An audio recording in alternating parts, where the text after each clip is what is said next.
오늘 주시는 말씀 교회 비전 두 번째 말씀인데요, 마태복음 25장 37절로 40절까지 말씀입니다. 우리 한 절씩 교독하겠습니다. 의인들이 대답하여 이르되 주여, 우리가 어느 때에 주께서 줄이신 것을 보고 음식을 대접하였으며 목마르신 것을 보고 마시게 하였나이까?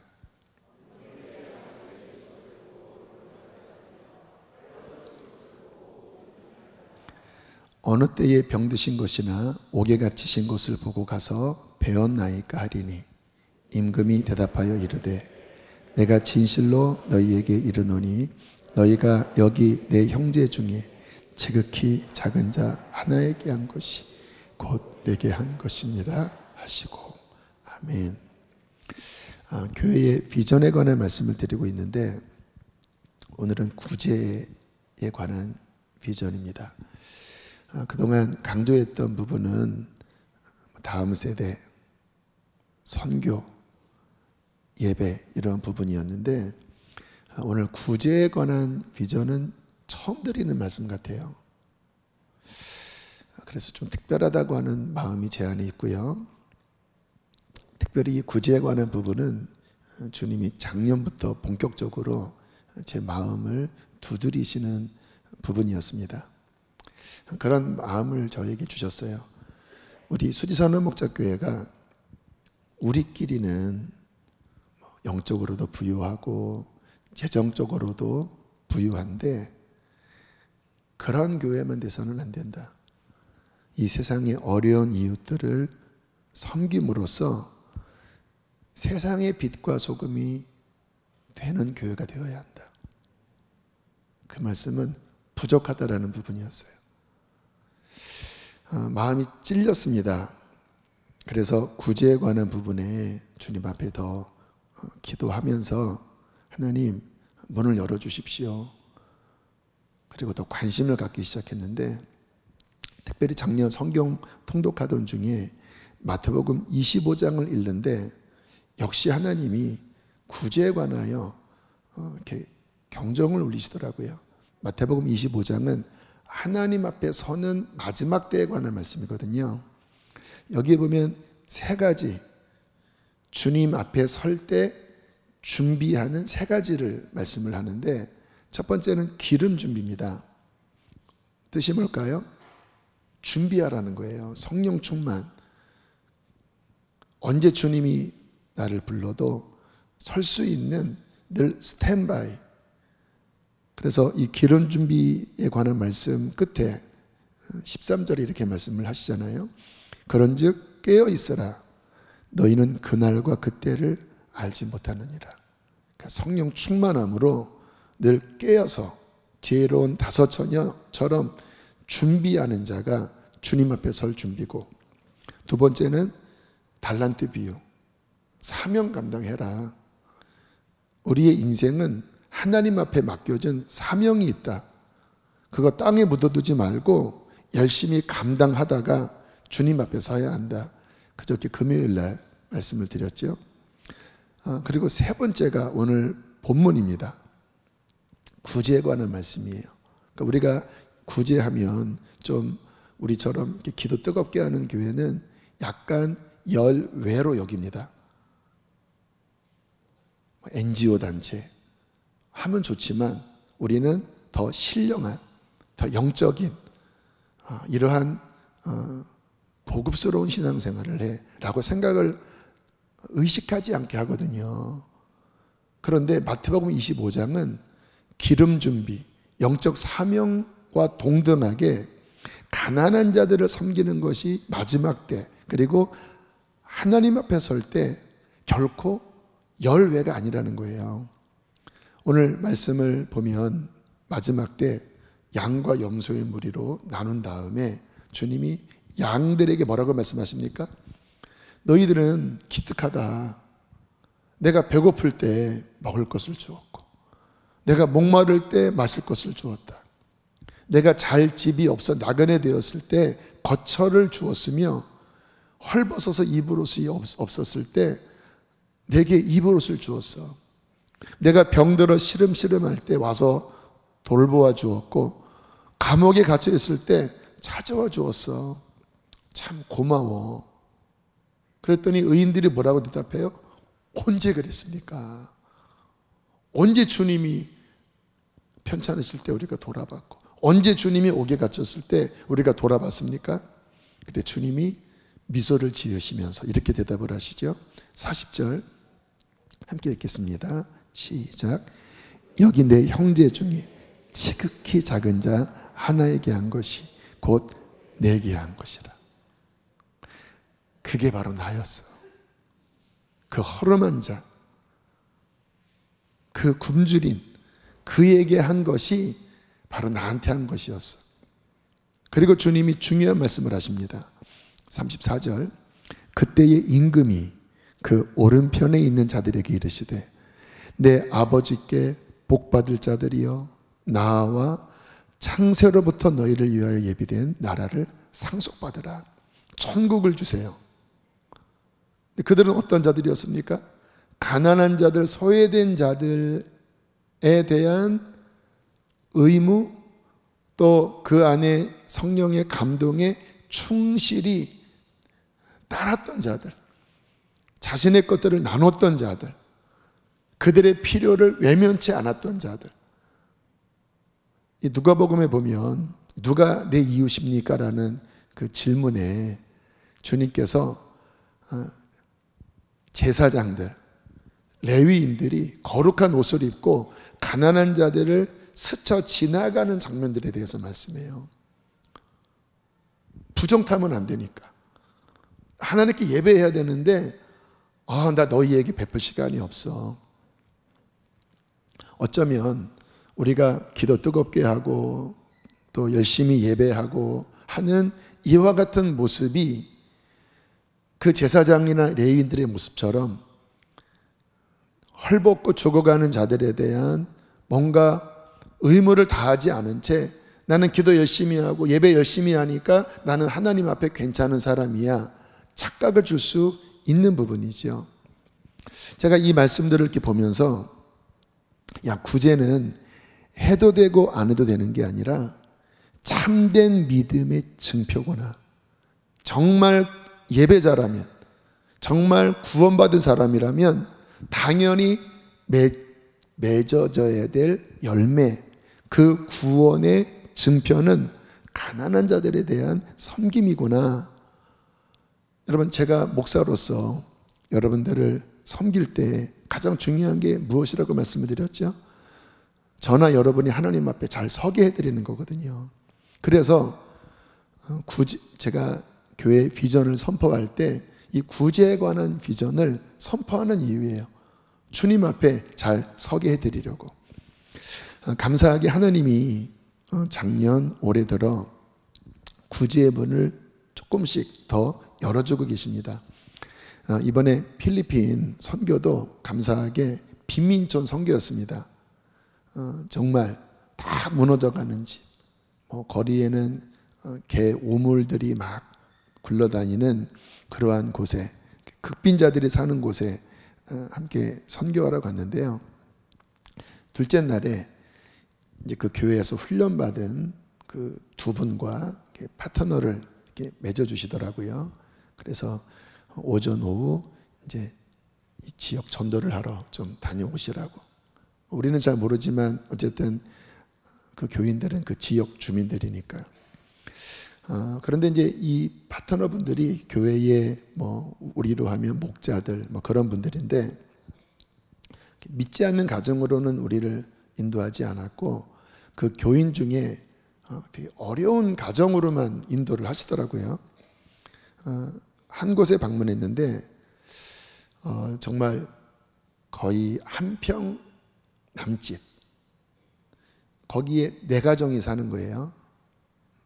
다 기울어져가는 그런 침대도 아니죠. 그냥 이렇게 나무 같은 걸로 된 그것도 기울어진 곳에 아버지와 2딸이 살고, 그리고 어머니는 밑에 플라스틱 의자인데 다리가 그 플라스틱 의자 바깥으로 나아가는, 그러니까 2인용 의자인데 거기에 눕고 다리는 이제 바깥으로 그렇게 해서 주무신다라는 거예요.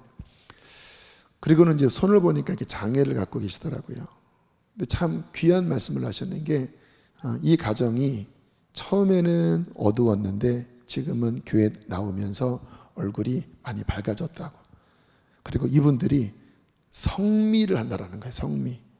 아마 요즘 교회 다니시는 분들은 성미가 뭔지 모르실 거예요. 예전에는 이제 교회가 가난했으니까 교인들이 쌀 일부를 이제 하나님께 가져오면 그 쌀로 이제 목사님 밥을, 사택에 쌀을 드리기도 하고 또 교인들과 함께 식사하기도 하고, 그런 성미의 문화가 있었거든요. 근데 이분이 그 가난하지만 성미를 한다라는 거예요. 그리고 또 한 가정은 이제 다리에 장애를 갖고 계신 여성분이 계셨는데, 또 그런 이야기를 하시더라고요. 이분이 교회를 못 나온대요. 휠체어가 없어서. 휠체어만 있다면 누군가 끌어서 교회를 나올 텐데 휠체어가 없어서 교회를 못 나온다고. 그리고 그분을 위해서 기도하는데 좀 엄살을 떠시는 것 같더라고요. 이렇게 하시면서 나 이렇게 아파요. 그러면서 눈물을 그렁그렁 하면서 휠체어가 없다라는 거예요. 또 이제 한 가정을 갔더니 그 집은 무너지기 직전의 집이라는 거예요. 그러니까 뭐 이런 시멘트로 지은 집은 아니고 나무나 또 이런 그 열대지방의 그러한 여러 가지 재료로 이렇게 막 덕지덕지 붙인 집인데, 이제 쓰러져 간다고, 위험하다고. 전에 단기팀들이 왔을 때 좀 보수 공사를 했었는데 코로나로 그 뒤태리타가 다 차단했잖아요. 그래서 지금 언제 무너질지 모른다고. 뭐 그런저런 이야기를 쭉 들었는데 고민이 되더라고요. 어떻게 해야 되나.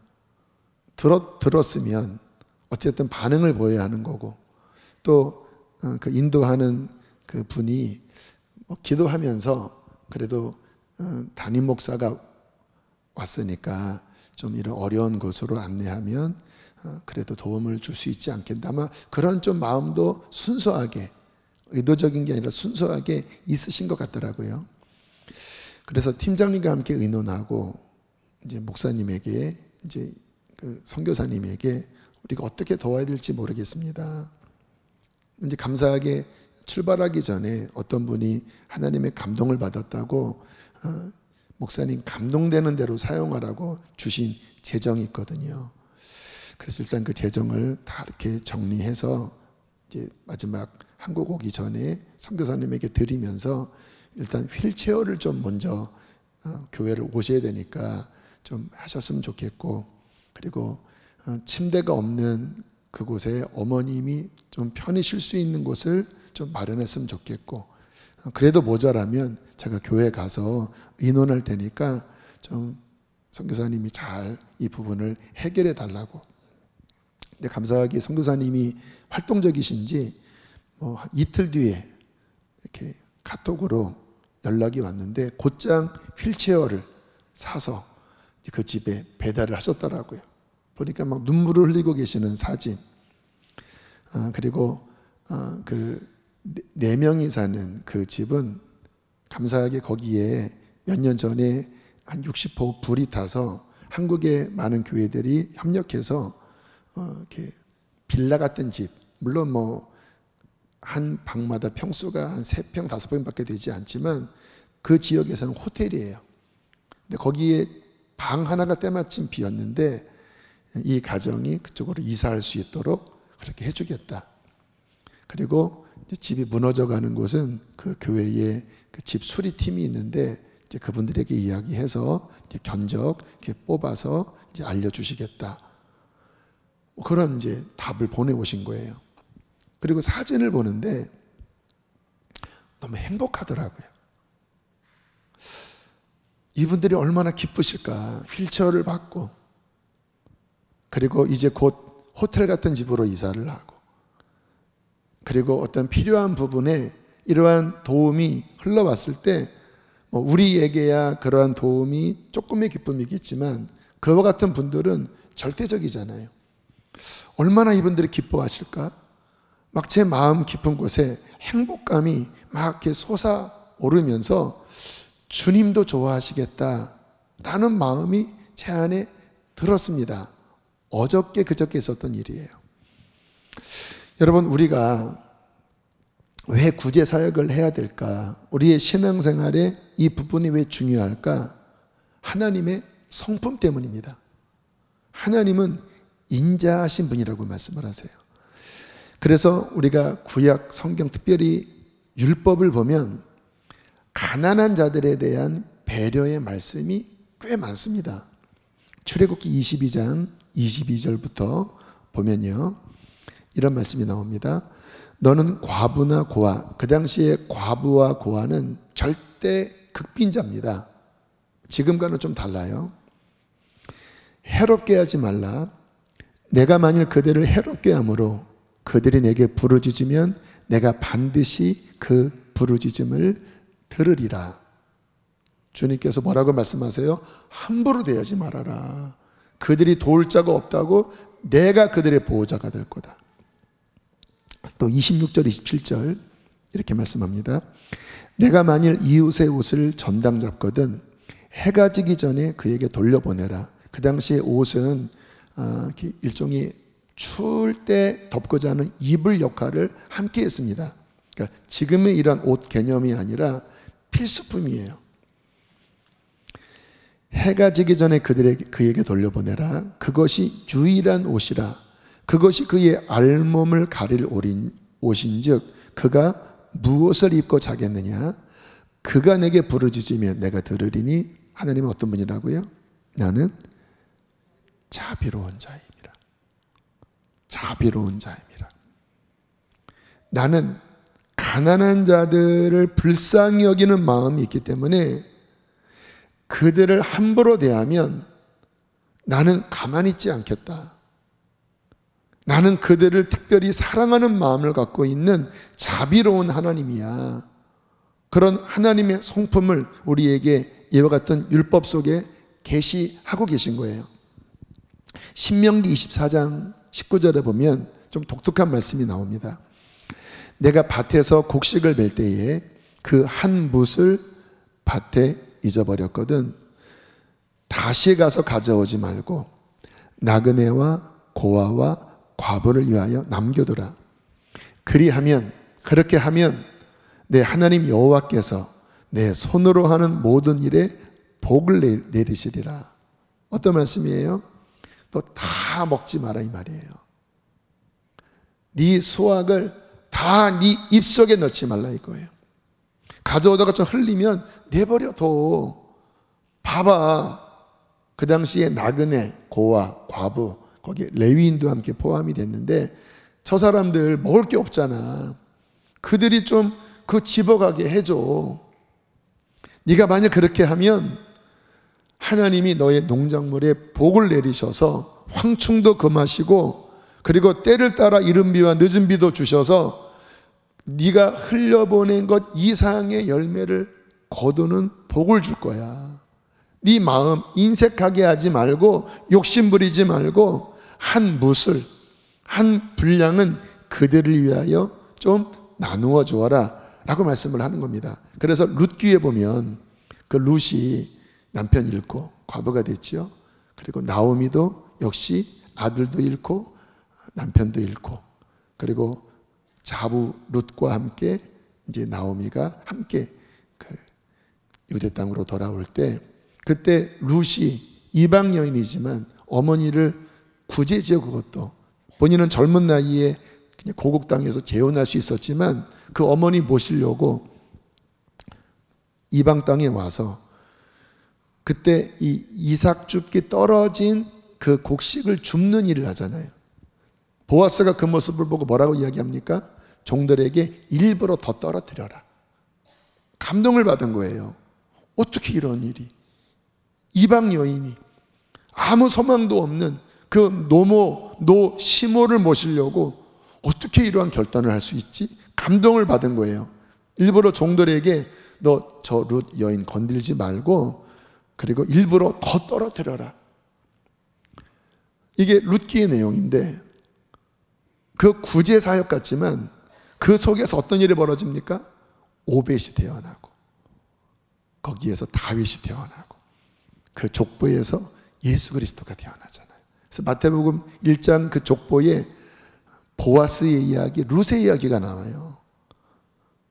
작은 일 같지만 하나님이 그 룻의 섬김, 그리고 그 보아스의 그 구제의 마음, 그 섬김 속에 메시아의 족보가 면면히 이어가게 하는 그 자비하신 하나님의 아름다운 스토리가 성경 면면에 흐른다라는 거예요.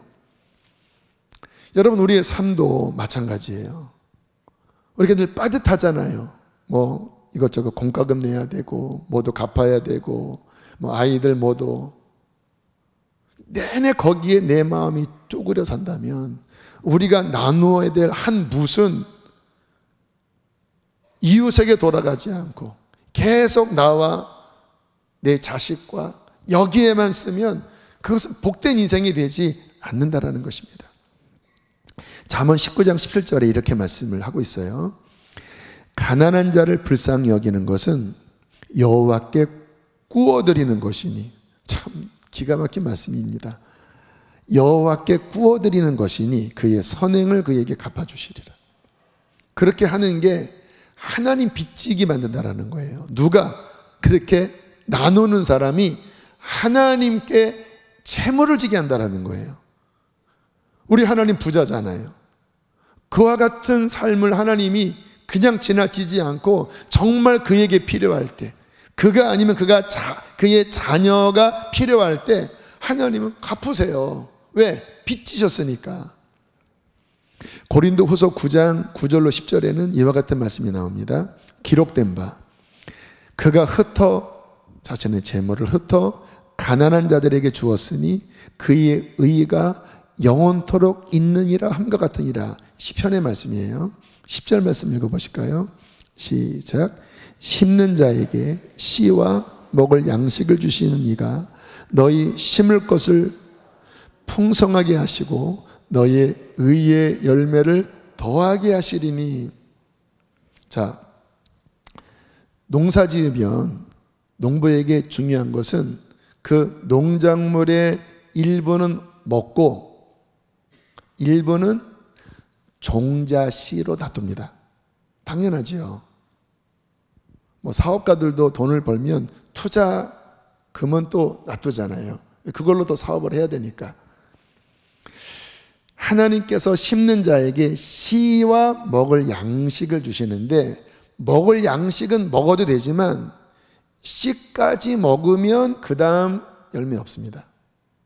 농부가 씨까지 다 먹어버리면 죽겠다라는 말이에요. 성경에 심는 자에게 씨와 먹을 양식을 주시는 이가 너희 심을 것을 주사. 그 심을 것이 뭐예요? 한 뭇입니다. 우리의 삶에 한 뭇, 그거는 다 내 것이 아니에요. 심을 겁니다. 누구를 위하여? 가난한 자들을 위하여, 구제를 위하여. 심을 것을 주사 그것이 제대로 심겨졌을 때 어떻게 돼요? 풍성하게 하시고 너희의 의의 열매. 여러분, 의의 열매가 뭐 우리가 대단한 일을 해서만이 의의 열매가 아니에요. 우리의 재정의 일부를 그렇게 심을 때, 나눌 때 하나님 보시기에 그것이 의의 열매가 되는 거예요. 그 열매로 다시 주님이 우리에게 갚아주시고 우리의 자녀들에게 갚아주시고. 제가 이렇게 교인들을 보면 저희 교회는 기복주의 신앙을 강조하진 않잖아요. 그런데 어쨌든 우리의 삶에 재정의 영역은 중요한 영역입니다. 잘 되는 분들 보면요, 잘 나눕니다. 하나님께도 드릴 거 드리고, 그리고 심을 씨를 또 가난한 이웃들에게 나눠요. 그런 분들은 당장은 어떤 열매가 없어도 그렇게 1년, 5년, 10년, 20년 하잖아요. 그럼 당연히 그 삶에 하나님이 더 많이 나눌 수 있는 열매를 맺게 하세요. 복 주셔서. 그래서 그와 같은 사람은 나눠줄 수 있는 풍성함들의 복이 있어요. 기복주의는 그 복이 목적이라서 제가 주장하지 않지만 우리의 삶에 그 물질로 선한 일을 할 수 있도록 부유한 것은 축복이죠. 복입니다. 근데 그런 분들의 특징은 나눌 줄 알거든요. 그런데 이 재물이 막힌 분들 보면 그게 안 돼요. 11조도 안 하고 어려운 이웃들과 나누는 것도 없고 그냥 종잣식까지 꼬박꼬박 자기가 먹어서 결국은 쪼그라들어서 하나님 앞에 거둘 것이 없이 늘 전전긍긍하는데 보면 안타까워요. 그래서 그와 같은 분들에게는 오늘 같은 말씀이 또 굉장히 중요한 말씀이에요. 하나님께서 기억하시고 갚아줄 수 있는 우리의 삶의 재정의 영역에 그와 같은 나누는 삶은 우리의 인생을 복되게 하고 자녀를 복되게 하고 또 그런 것을 넘어서 우리 마음에 기쁨을 주고 또 그것을 넘어서서 주님 앞에 서는 날 의의 열매, 풍성한 의의 열매를 맺게 하신다라고 하는 것 얼마나 중요합니까? 잠언 11장 25절 함께 읽겠습니다. 시작. 구제를 좋아하는 자는 풍족해질 것이요 남을 윤택하게 하는 자는 자기도 윤택하여지리라. 남을 윤택하게 하는 게 자기를 윤택하게 하는 길이라는 거예요. 그뿐만 아니라 하나님의 나라까지 연결된다고 말씀을 하세요. 디모데전서 6장 17절로 19절인데요. 네가 이 세대에서 부한자들을 명하여, 여러분 우리 부한자들인 거 아시죠? 이 전 세계에 절대 치수로 보면 여기 계신 분들은 상위 최소 20% 안에 드는 분들이에요. 그러니까 뭐 절대 가난하다고 오해하지 마세요. 다 부유한 자들입니다. 그들에게 명하여 마음을 높이지 말고, 마음을 높이는 건 뭡니까? 계속 더 높은 걸로 바라보는 거예요. 좀 더 좋은 집, 언제까지 좋은 집 따지겠습니까? 좀 더 좋은 차, 좀 더 좋은 그렇게 마음을 높이지 말고 정함이 없는 재물에 소망을 두지 말고 물질이 목적되지 말라는 거예요. 오직 우리에게 모든 것을 후히 주사 누리게 하시는 하나님께 소망을 두며 18절 19절 크게 읽겠습니다. 시작. 선을 행하고 선한 사업을 많이 하고 나누어 주기를 좋아하며 너그러운 자가 되게 하라. 이것이 장래에 자기를 위하여 좋은 터를 쌓아 참된 생명을 취하는 것이니라. 여러분, 선을 행하고 선한 사업 나누어 주기를 좋고 가난한 자들에게 자비한 너그러운 마음을 품고 뭔가를 흘려보내는 자가 될 때 장래 언제인지 아세요? 주님 앞에 서는 날이에요. 자기를 위하여 좋은 터를 쌓아.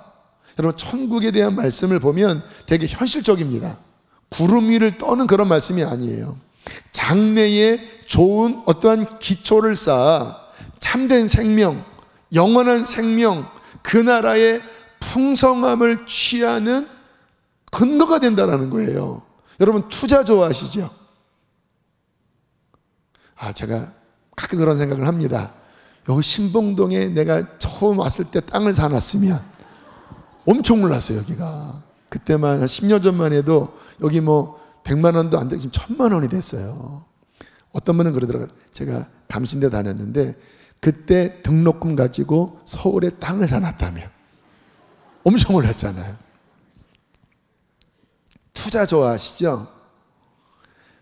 영원한 투자를 하라는 거예요. 선을 행하고 선한 사업을 많이 하고 나누어 주기를 좋아하면 너그러운 자가 되게 하라. 이것이 장래에 주님 나라에 자기를 위하여 좋은 터를 쌓아 참된 생명을 취하는 것이라. 그 영원한 나라를 위한 투자가 된다는 거예요. 뭘까요?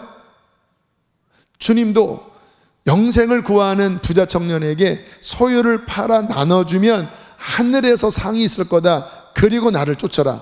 근데 부자 청년이 재물이 많은 거로 근심하며 돌아갔다고 하시는 모습을 보시면서 부자가 천국 가기가 낙타가 바늘기 들어가는 것보다 어렵다는 말씀을 하시잖아요. 그러니까 주님은 이 영원한 하나님의 나라에서의 뭔가 가품이 있다고 말씀을 하시는데 그 근거가 뭡니까? 심는 거예요. 나누는 거예요. 교회에 있어서도 이 구제가 중요한 게, 다음 주 예배에 대한 말씀을 나눌 텐데요. 저는 예배가 가장 중요하다고 생각해요. 거기서부터 이제 모든 에너지가 공급이 되니까, 또 전도와 선교 대사명이니까. 근데 그에 못지않게 중요한 게 구제예요. 야고보서 1장 27절 함께 읽겠습니다. 시작. 하나님 아버지 앞에서 정결하고 더러움이 없는 경건은 곧 고아와 과부를 그 환난 중에 돌보고 또 자기를 지켜 세속에 물들지 아니하는 그것이라. 여기서 고아와 과부를 그 환난 중에 돌보는 것이 경건이다. 다른 말로 표현하면 예배라고 말씀을 하는 거예요. 이렇게 좋은 악기와 좋은 어떤 시스템 속에서 예배 행위를 하는 이것만이 예배가 아니라 우리의 삶에서 가난한 자들에게 자비의 마음을 품으면서 뭔가를 나누고 그들을 위해서 기도할 때 그것이 하나님 앞에 진짜 예배라는 거예요. 또 그와 같은 삶의 예배가 될 때 예배당에 앉아서 드리는 이 예배가 비로소 더 살아납니다. 이게 영적인 서로 상관관계예요. 전도도 마찬가지예요. 전도를 잘하는 분들 보면 항상 구제와 함께 갑니다. 왜? 그때 마음의 문을 여니까. 그래서 전도, 선교, 구제, 예배는 따로따로 있는 게 아니라 서로 함께 어우러져서 함께 시너지로 함께 한 예배로서 올려지는 거예요. 제가 처음 구제에 대한 도전을 받았을 때가 21살 때인데, 그때 어떤 집사님이 교회에 오셔서 간증을 해주셨는데 그때 엄청 울었어요. 제가 17살 때 십자가 만날 때 버금가게 울었습니다. 제가 몇 번 이 이야기를 했을 거예요. 이분이 이제 이렇게 막 춤추는 그런 좀 이상한 그 아마 나이트클럽 이런 데서 했던 분이 주님 만나고 이제 추운 겨울에 거린을 만났는데 죽어가니까 데려왔다라는 거예요. 근데 이 거린이 갑자기 막 욕을 하면서 내가 서울에 큰 교회도 가보고 저기에도 가보니 다 가짜야 하면서 막 다리를 보여주는데 막 다리가 상처투성이었다라는 거예요. 너무 불쌍해서 끌어안고 막 우는데 향기로운 냄새가 나더래요. 그리고 이제 옷도 입혀주고, 그리고 이제 어쨌든 좀 돈도 찔러주고, 그리고 이제 바깥에 내보내는데 신발이 허름해서 내가 산 신발이 있으니까 기다리라, 신발 갖고 오겠다. 갑자기 그 거린이 딱 끌어안더니 너에게 축복이 있을지어다 이랬다라는 거예요. 왜 미친 짓이냐 했더니 너에게 축복이 있어라. 그리고 며칠 뒤에 세수를 하는데 주님의 임재가 느껴졌는데 주님이 환하게 웃으시면서 그런 감동을 주시더래요. 그게 나였다. 21살 때 얼마나 성령이 충만했는지 막 울면서 주님 울었어요. 그 다음부터 저의 관심은 혹시 이거예요. 그 당시 이제 1호선 지하철 타면 거린들이 많아요. 막 기어서, 지금은 없는 것 같은데 이제 다리 장애인들이 기어서 앞에 바구니 막 밀어내면, 근데 주로 그런 분들이 꼭 찬송가를 이렇게 틀어놓고 다녀요. 근데 제 집에서 학교까지 가는 거리에 최소 한두 명은 만나요. 그 노선 안에서. 근데 저는 늘 이제 촉각을 곤두세우는 거예요. 혹시 저분 예수님 아니야? 어떤 분이 껌팔로 이렇게 오는데 딱 속으로 얼굴 보면서 예수님이죠? 에이 하면서 막 사기도 하고, 그런 마음으로 그 태도로 제가 신앙생활에 어떤 중요한 가치를 두었던 것 같아요.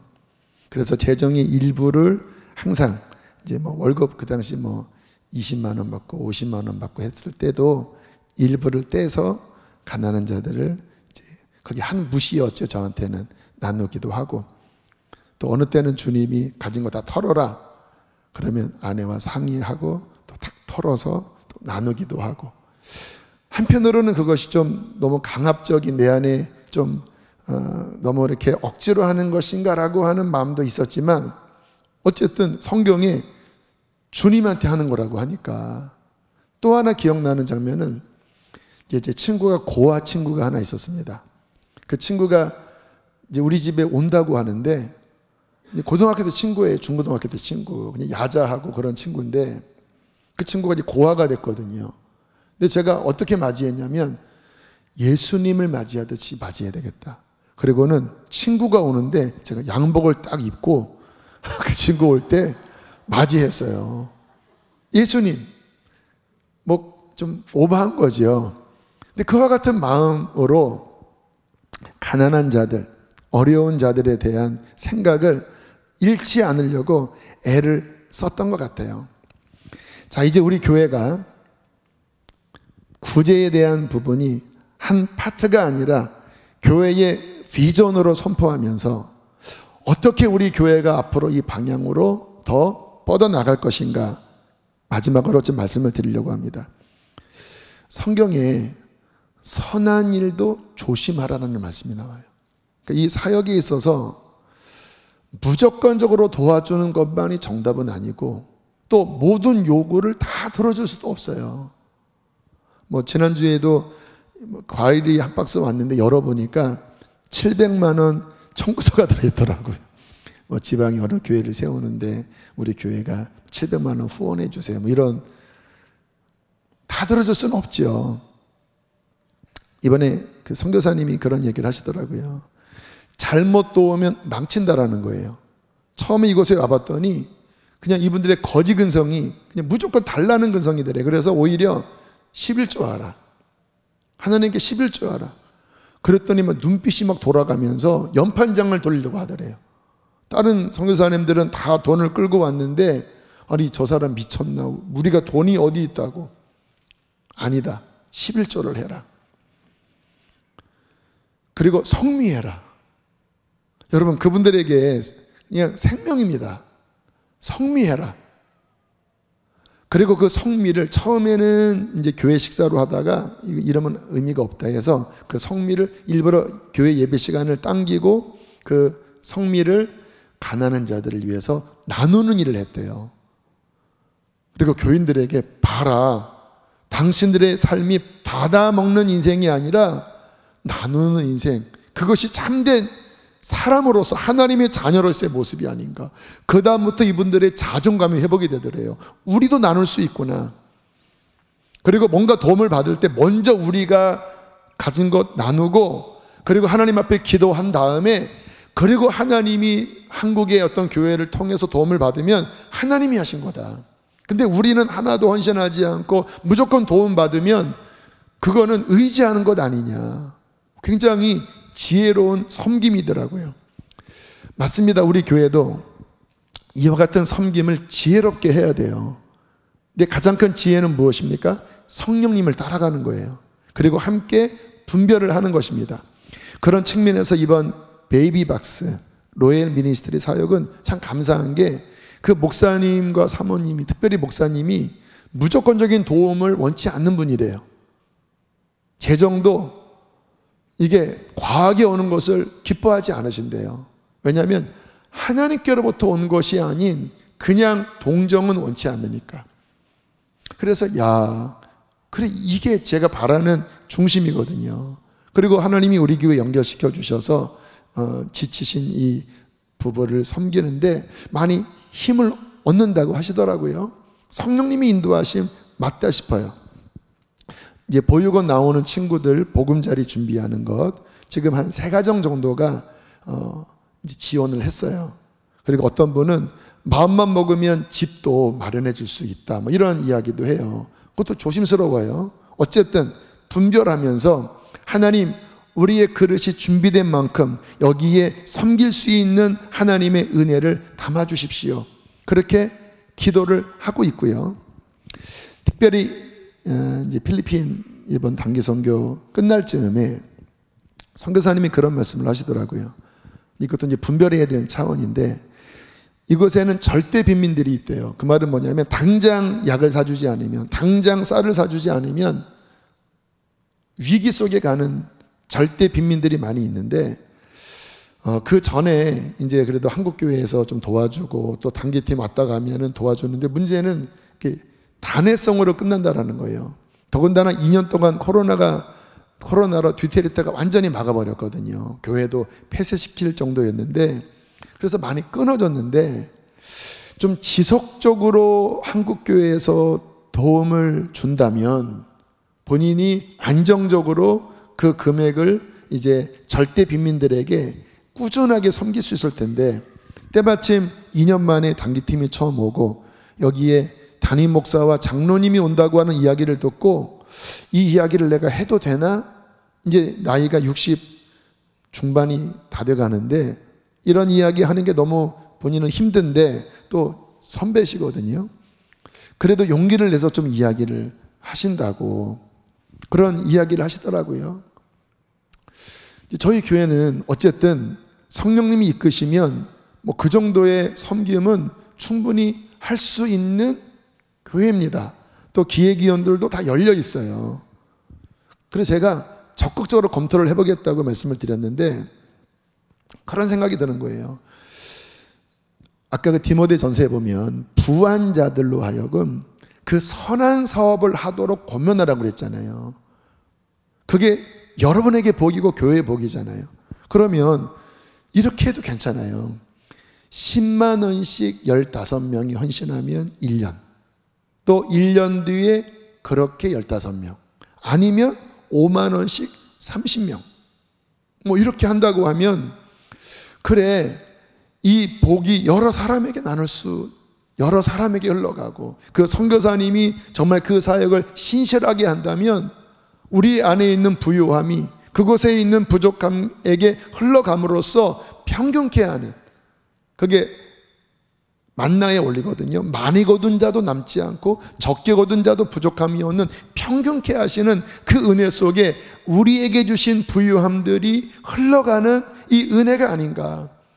하나님, 우리 교회에 그와 같은 분들을 더 열어주셔서 하나님 필요한 곳에 주님 흘러가고, 또 물질만이 아니라 우리가 그곳에 함께 다니면서 한 손에는 복음을 들고 한 손에는 사랑을 들고 온 땅 구석구석 다니면서 주님의 복음과 사랑을 나누어 하나님 이 세상에 빛과 소금이 되는 그 사역을 우리 교회가 감당할 때 하나님께 영광을 돌리지 않겠습니까? 또 저와 여러분의 삶이 그냥 일주일에 예배 한번 보고 가는 종교인이 아니라 정말 주님 앞에 설 때 주님께 열매를 드릴 수 있는, 주님이 잘했다 칭찬할 수 있는 그와 같은 행복하고 의미 있고 기쁜 신앙생활을 한다면, 지금 제가 말씀드린 한 손에는 복음을 들고 한 손에는 사랑을 들고 교회에서나 바깥에서나 우리의 삶이 예배가 되어 하나님 앞에 우리의 삶을 드리는 그 삶이 진정한 신앙생활이 아니겠습니까? 그렇게 살 때 우리가 복되고, 그렇게 살 때 이 복이 자녀들에게 흘러갈 줄로 믿습니다. 함께 우리 수지선한 목자교회가 그렇게 영광 돌리는 교회가 되기를 주의 이름으로 축복합니다. 함께 시간 찬양하시겠습니다.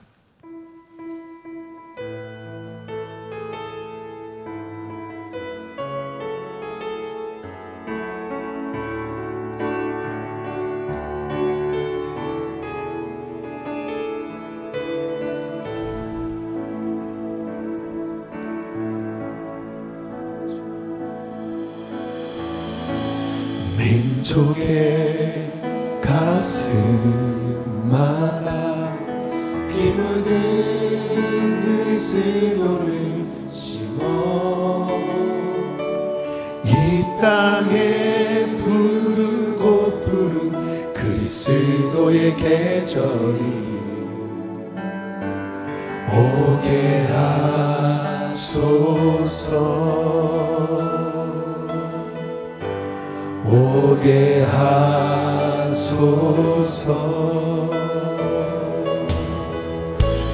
이 땅에 하나님의 나라가 이루어지게 하옵소서. 모든 사람의 마음과 교회와 가정에도 하나님 나라가 임하게 하여 주소서. 주의 청년들이 예수의 꿈을 꾸고 인류 구원의 환상을 보게 하소서. 한 손에 복음 들고 손에 사랑을 들고 온 땅 구석 누리는 나라 되게 주의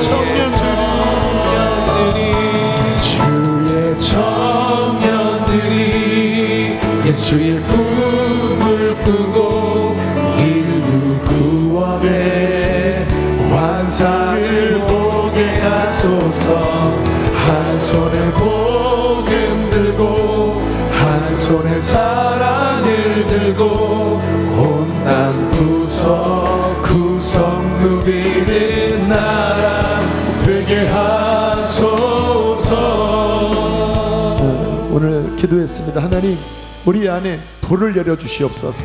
하나님, 이 복음을 전할 뿐만 아니라 이 사랑을 위하여 우리 가진 것들을 희생하여 하나님 온 땅 구석구석 다닐 수 있는 하나님 이 불이 내리게 하여 주시옵소서.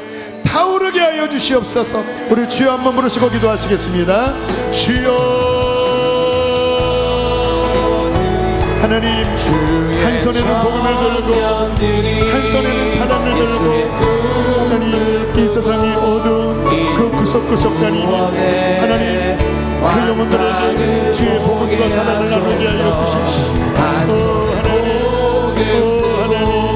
주께서 우리에게 아버지 용기하시고 하나님 가난한 자들을 섬기는 일들을 하나님 우리가 잘 감당할 수 있도록 하나님 우리에게 벌을 내려주십시오. 구주의 벌을 내려주십시오. 구주의 벌을 내려주십시오. 하나님 앞에 서는 그날 하나님 얼마나 가졌느냐가 아니라 얼마나 나눴느냐로 우리를 부르실 주님, 하나님 아버지 나눌 수 있게 하여 주십시오. 주여 하나님, 우리 안에 인색한 마음들을 회개합니다. 인색한 마음들을 회개합니다. 하나님 그 자비한 마음 우리에게 부어주십시오. 우리 하나님의 자비한 마음을 우리에게 부어주십시오. 주님의 사랑을 부어주십시오. 이웃을 내 맘처럼 사랑하게 해주십시오. 주여 불을 내려주십시오. 불을 내려주십시오. 불을 내려주십시오. 불을 내려주십시오. 불을 내려주십시오. 주님 일어나게 하여 주십시오. 주님 타오르게 하여 주십시오. 할렐루야 할렐루야. 주의 청년들이 예수의 꿈을 꾸고 인류 구원의 환상을 보게 하소서. 한 손에 복음 들고 한 손에 사랑을 들고 온 땅 구석 누리는 나라. 우리 마지막 한 손에 복음 들고 한 손에 복음 들고 한 손에 사랑을 들고 온 땅 구석 교회 되게 하소서. 교회 되게 하소서. 하나님, 종이 말씀을 선포했습니다. 이루어 주십시오. 우리 교회가 하나님 이 세상의 빛과 소금으로 복음과 사랑을 함께 나눌 수 있는 헌신하게 하여 주십시오. 하나님, 성령이 이끄시는 대로 따라가기를 원합니다. 주님 열어주시고 주여 속삭여 주시면 예하겠습니다. 아버지, 물질만이 아니라 몸으로도 달려가겠습니다. 하나님, 그 일을 할 수 있는 성령의 기름을 부으시고 불을 내려주십시오. 아버지, 무기력하게 나만을 위해 아버지 소유를 위해서 사는 자들로 인생 끝나지 않도록 주님 앞에 서는 날 얼마나 나눴느냐로 우리에게 물으시는 그 주님 앞에 멋지게 대답할 수 있는 그러한 성도들로 교회로 서게 하여 주시옵소서. 귀한 예물 올려드립니다. 기쁘게 흠양하시고 이 예물이 거룩하고 아름다운 곳에 쓰여지도록 주여 인도하시고 드린 손길들을 더욱더 복 주시옵소서. 몸이 아픈 이들을 건강케 하여 주시고 또 이번 주에 진행되는 주님 수련회와 또 선교와 전도 위에 주님 동행하여 주시옵소서. 이제는 우리를 죄에서 건지신 예수 그리스도의 은혜와 하늘 아버지의 그 크신 사랑과 성령의 감동감화 교통하심이 오늘 구주의 마음을 품고 돌아가는 모든 이들의 결심 안에 아름다운 열매로 함께 하시기를 축원하옵나이다. 아멘.